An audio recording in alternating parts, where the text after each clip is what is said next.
Welcome to this month's edition of OSU Extension Monthly. Hey guys, it's fall out there, and with fall comes football, pumpkins, cooler weather, get to wear hoodies, sit by the fire, all of those things I love about fall. Fall is a wonderful time of the year, and one of the things that I like to do in the fall is entertain. And as the holidays are coming up, entertaining is high on our priority list because we like to have our friends in to visit, our family comes to see us, and all those kinds of things. I always like to think that the first part of October up until the end of December is really just a holiday season, one after the other. Well, my program today is going to be on a topic that is kind of a trendy thing going on right now, and that's called the charcuterie board, or you may want to call it the charcuterie board. But basically what it is a meat and cheese tray. But it has a lot of extra other things with it that makes it more unique and more fun to have whenever you want to entertain for parties, for the holidays, or if you even just want to have a fun dinner. It can be an easy fall appetizer for even a bigger party. Charcuterie boards are colorful and they're packed with delicious meat, cheeses, and fresh fruit. Here's some tips on how to make one. They can be a showstopper, and I've kind of become obsessed with them here lately because I think they're just kind of cool and kind of neat.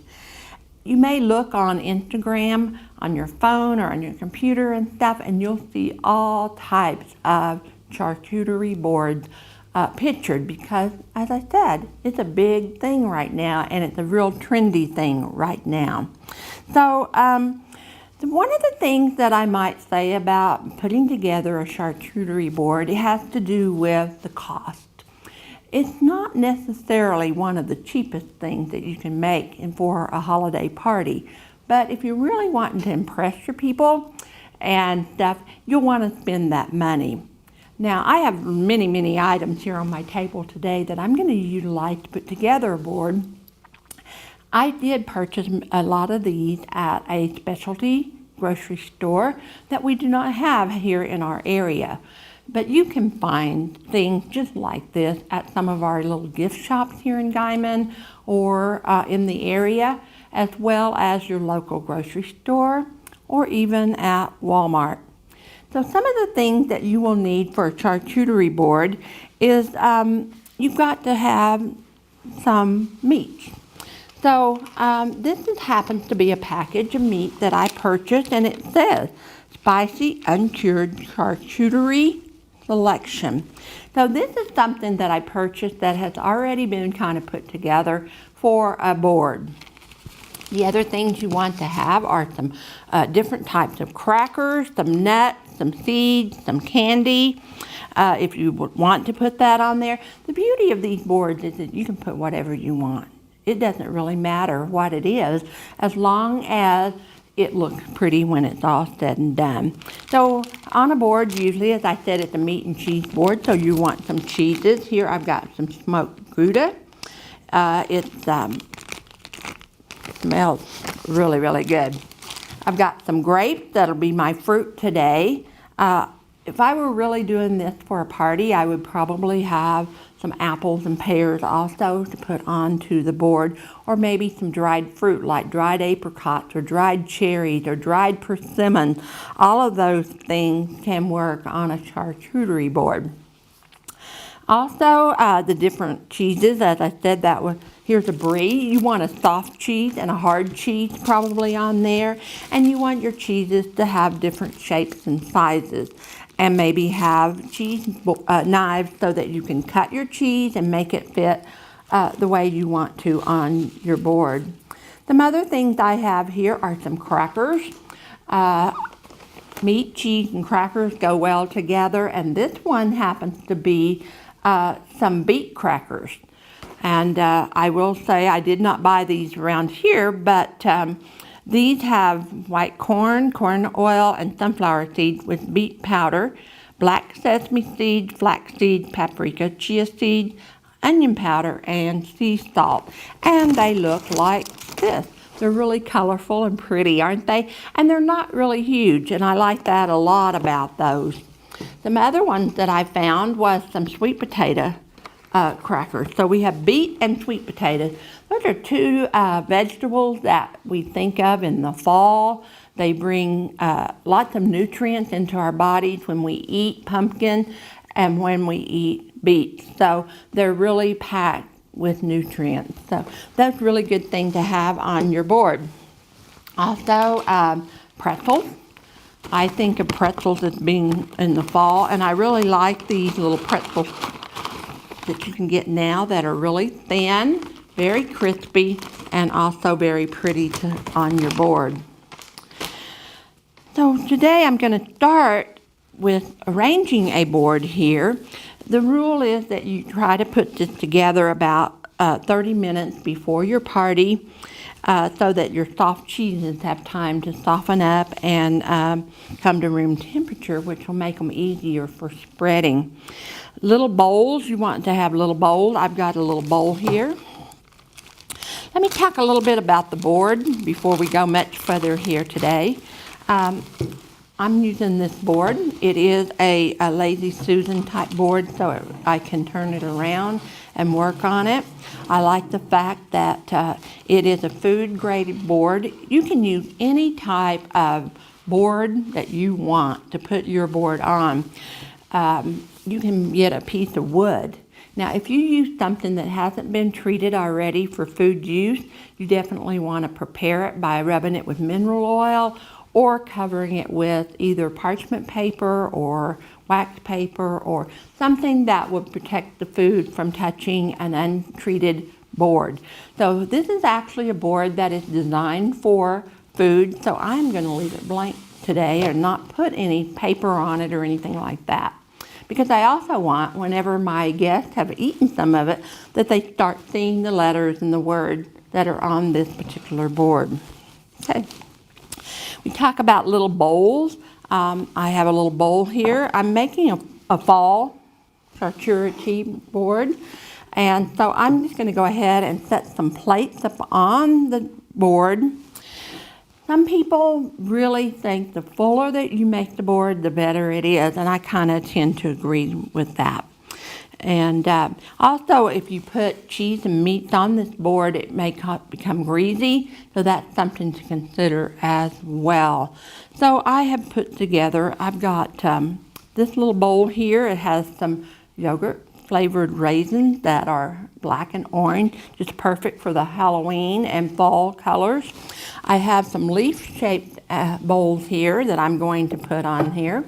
This one has some cheese on it, and this is a white Stilton with apricot cheese, and it comes from England, and so it is a cheese that has some apricots in it.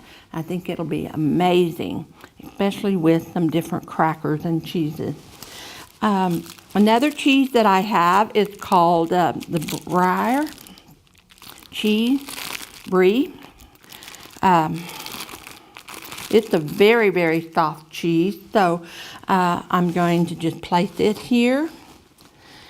And then I've got some other cheeses, and really it doesn't matter what you put on your board first, although I think if you put the larger items on there, then you can fill in with the smaller item, and that's always a good thing to do. So I'm going to go ahead and get all of my cheeses on my board. Now this one, I would probably go ahead and slice the cheese and put it on the board like this and keep it sliced together. I'm not going to do that for today. Okay, so I think the most important part for me for a board would be our meat. So I'm going to start with our meat here. And one of the beauties of putting together something like this is that you can just put the meat out like this, where it comes all stacked already. You could just lay it on there like that. Or if you really like to do creative things with your meat, you can roll it and make little rolls and put on your board.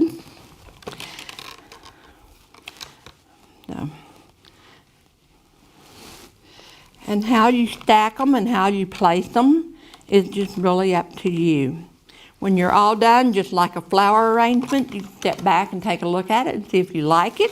If you don't, move things around to where you do like them. So this one, I have 3 different types of meat in this particular package. So we're going to use all of those on our board. I'm just going to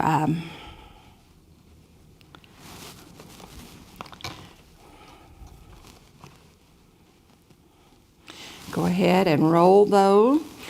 One of the things about this is that this meat is uncured, so that means that there's no added preservatives in there.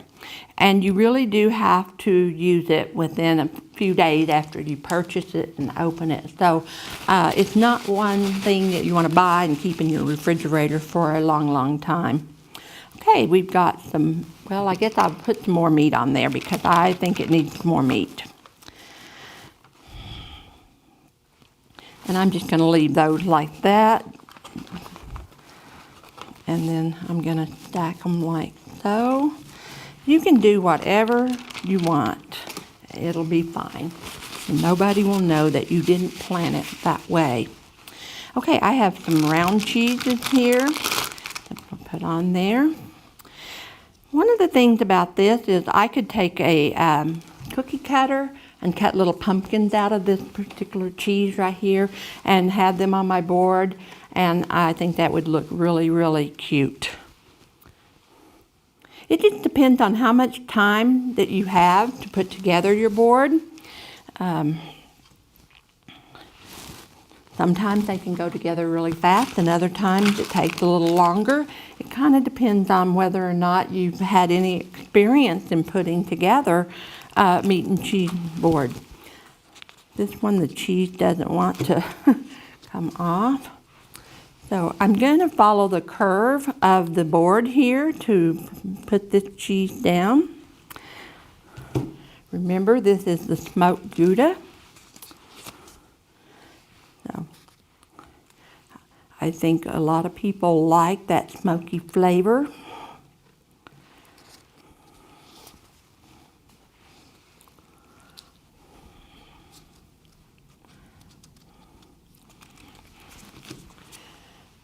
Cheese is very good. It's healthy for you because it comes from the dairy group, and we all need the calcium that we can get from the cheeses that we eat.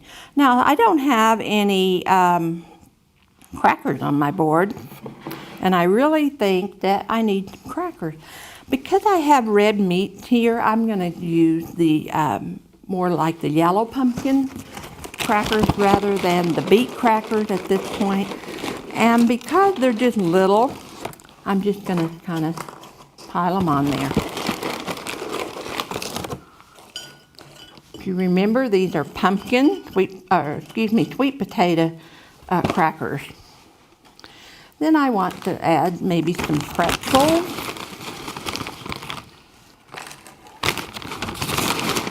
And I'm just going to kind of pile them on there. Of course, if I was really wanting to make this really pretty for a party, I probably would make sure that my pretzels were not broken. And these apparently had rough traveling back from the grocery store because I've broken a lot of them.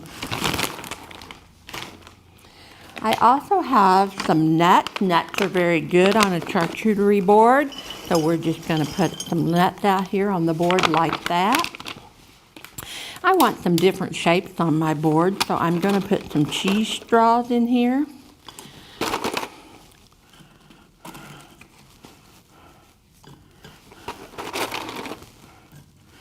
Yeah, you can stack it on top of one another if you want to. You just need to make sure that whenever somebody tries to get something that they're able to get to it. And then I have these wheat berry clusters, which are pumpkin seeds and sweet corn mixed together. So that sounds very fallish to me. We're going to put those on there. It adds a little bit of green to the board.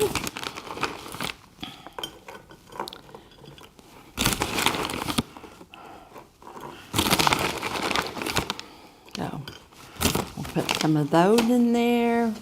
That's some more of my nuts. So we'll make that bowl really full with nuts. What else do I have? I have some pumpkin seeds. So if I had a third bowl, I don't think I really have room. I might even take that off and put this on in place of that to add my pumpkin seeds. You can do whatever floats your boat. Oh, whatever you would wish to do. Okay, now then, so far I'm pretty proud of my board, but I want to add a few more things to it. So I'm going to add some grapes, especially around this cheese here. It looks kind of pretty. We're going to put some right over here.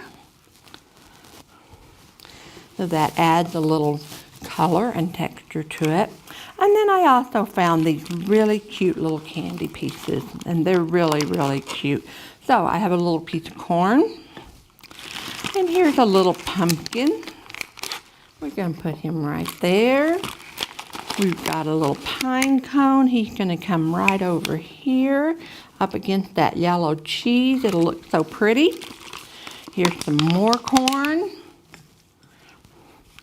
So you could add all kinds of goodies to your charcuterie board and make it look very, very fallish and attractive. So there's my board I put together for our enjoyment today, and I think it looks really pretty. All I need to add to it is some cheese knives here so that we can do the cheese. As I said, I would have that one already sliced and little forks so that you can pick it off. But anyway, we've come together with a very pretty little fall decoration.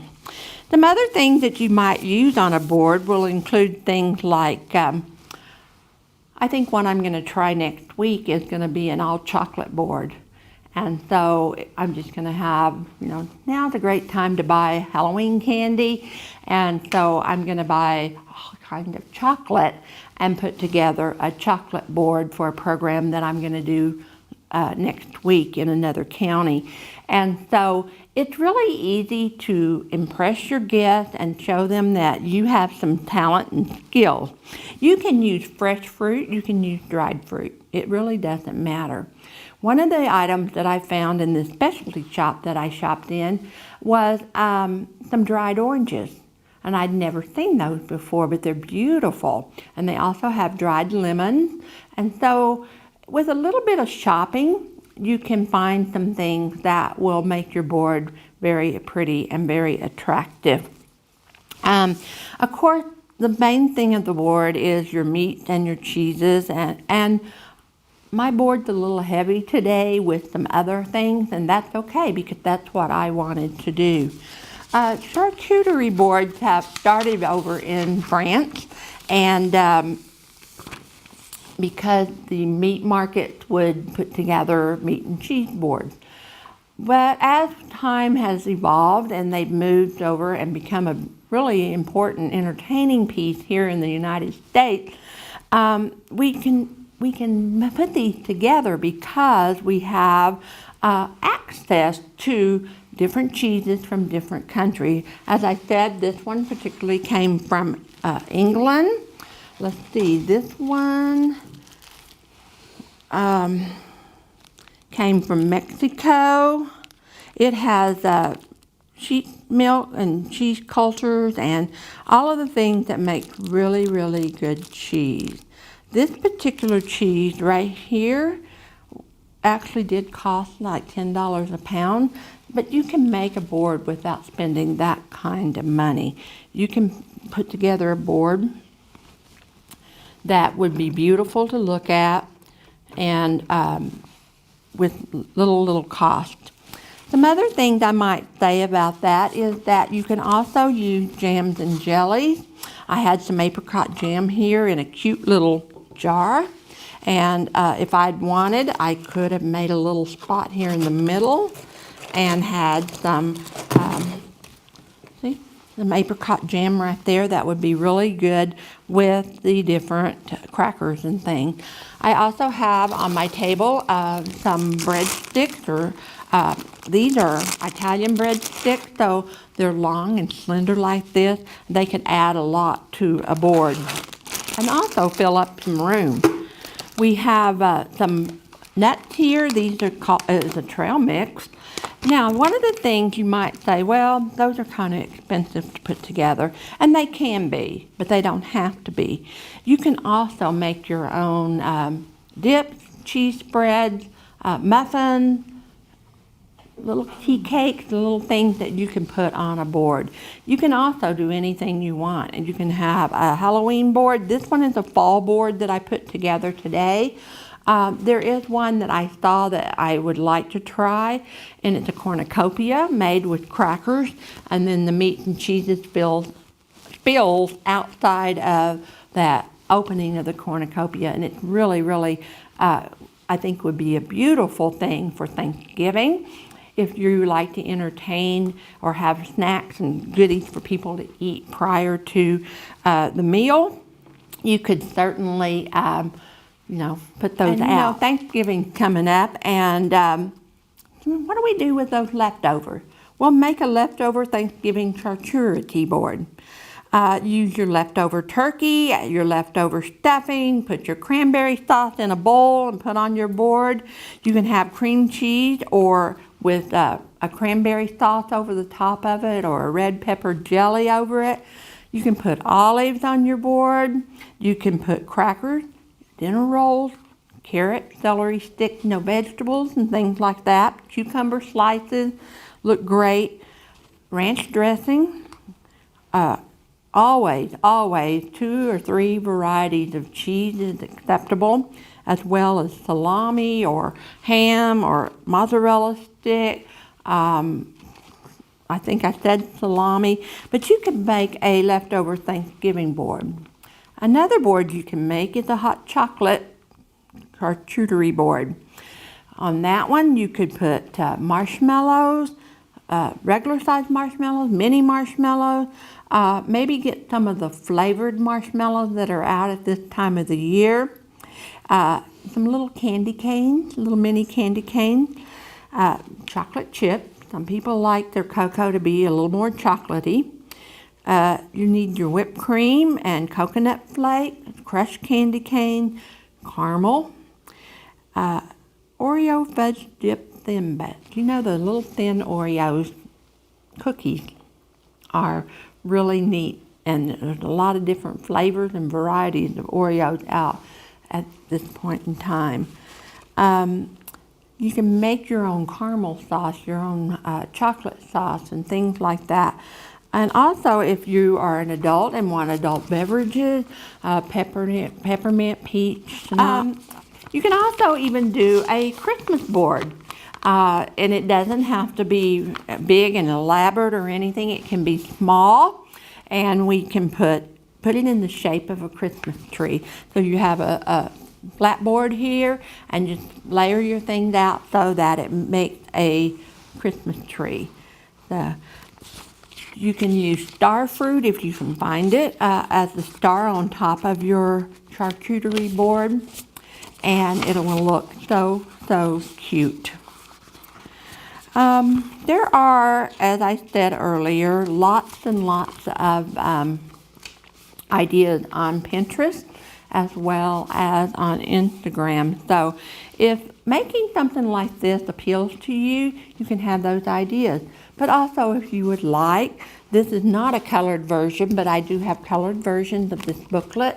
And if you want to stop by the Texas County OSU Extension Office and pick one up, we will have them available for you. I will also do a program probably in December on holiday charcuterie boards. So happy fall to you all. We have several things coming up here in the Texas County OSU Extension Office that you might be interested in. One is I'm doing a set of programs called Keys to Embracing Aging. These are being done at the Hooker Library from 6:30 till about 7:30 or 8. on Monday evenings, and we'd sure love to have anyone that would like to come to those. We've had a lot of fun talking about things that we know to do and things that we maybe hadn't thought about doing that will make our quality of life a lot better. These programs have been well received, and like I said, we've had a lot of fun with them. We also will be doing a program at the end of the month, so be watching for advertising on that, on cultural differences and how we can work together as one for the betterment of our communities and our lives that we have. At the end of this month, we will also have our 4-H Honors Night. This is the event where we honor our 4-H members for their achievement in the past year. This is based on their record book that they submit, and we're going to have a lovely meal, a beautiful fall decoration, and we invite you to come out and help support our 4-H kids. So invitations have gone out, and when you get yours, be sure to RSVP and let us know that we plan to be there. You might even see a charcuterie board there. Don't know for sure yet, but maybe so. Okay, lots of other things going on there in this month, and we hope to see you. Stop in at the OSU Extension office at 301 North Main and see what we have to offer to you.